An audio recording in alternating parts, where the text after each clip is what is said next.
I'm Renée Rodgers. And this is QNet News. It's a project that's been 2 years in the making. Jose, people here want answers after waking up Monday morning to this. Mayor Neil Ellis says if bar owners are concerned about people getting home safely, they should help them get home. Provide something like a shuttle service for their customers. Cyberbullying is a growing phenomenon. In fact, 19% of Canadian youth between the ages of 11 and 15 say they've experienced some form of bullying through text messaging or online. The ongoing battle between the Elementary Teachers Federation and the Ontario government took another step in the wrong direction today. $400,000 still has yet to be raised to pay for the project's $1.2 million price tag. It isn't just smaller bookstores that are having trouble staying afloat. Bookselling giants Amazon and Indigo are also reporting declining book sales. The manager of the housing complex says he'll be working closely with police as they investigate. He says the cost to fix damages to the buildings will be covered by the housing program, but they're still discussing whether or not they can help pay to fix damage to the vehicles. Renée Rodgers, QNet News, Belleville.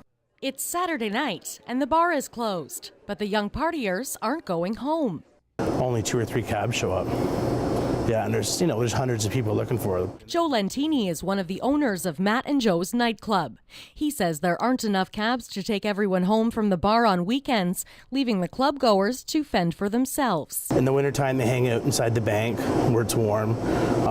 Some of them just walk home on North Front Street. Sources tell QNet News police are actually driving people home from the bars. Belleville police won't comment on the situation.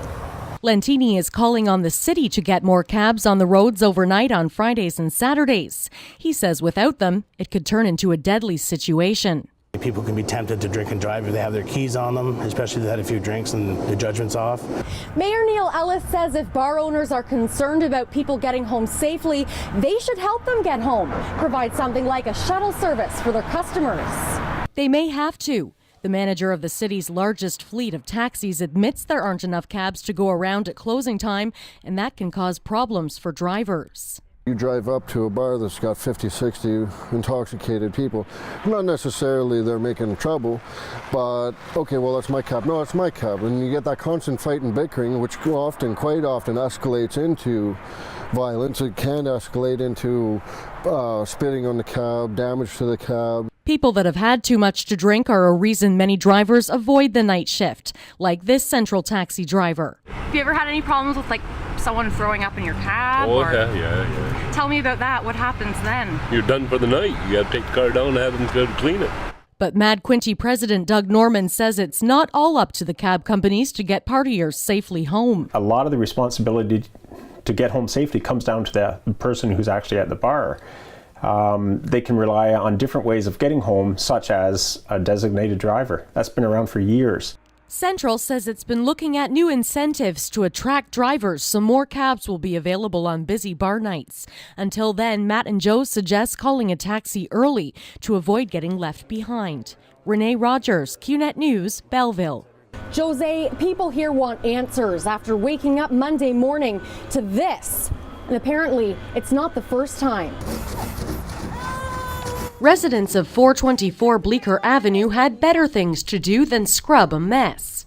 I'm angry about this. I've had to phone my work.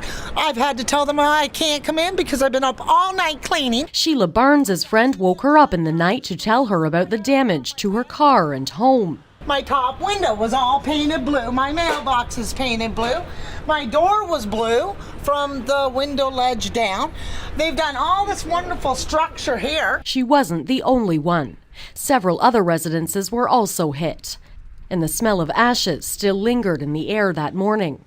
This woman says it's not the first time it's happened to her. I've had garbage torn over my backyard, eggs against my window, paintballs against my window. She thinks the attacks are targeted, some kind of retaliation against someone living there. But Barnes says she has no idea who could have done this. I've lived here a long time, and I've never done anything to anybody this way to ever have it brought to my doorstep. This woman, who didn't want to speak on camera, says her neighbor gave her some paint to hide the words rat and goof written on her door before her 2 children saw it. The meaning behind the words is a mystery to her.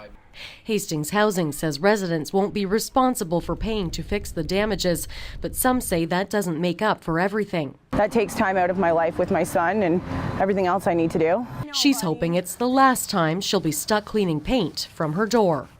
The manager of the housing complex says he'll be working closely with police as they investigate. He says the cost to fix damages to the buildings will be covered by the housing program, but they're still discussing whether or not they can help pay to fix damage to the vehicles.